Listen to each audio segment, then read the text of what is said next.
A light attack variant of the T-50 Golden Eagle.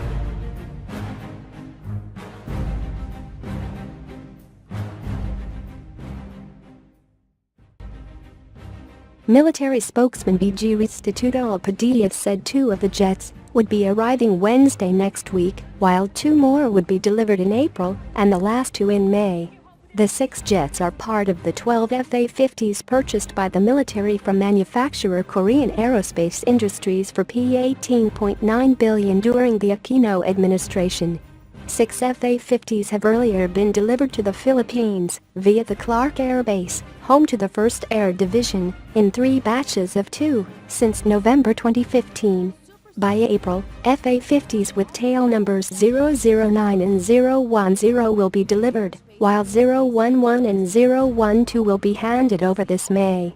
By that time, the PAF's 12 FA-50 fleet will be completed, said Padilla. The military spokesman said the military was also considering the acquisition of 6 more FA-50s from KAI, saying the FA-50s currently in the inventory of the Air Force are performing well. We are constantly evaluating the jet and so far, its performance has been good. If we will be given additional funding and authority, we might acquire 6 more units, according to Padilla.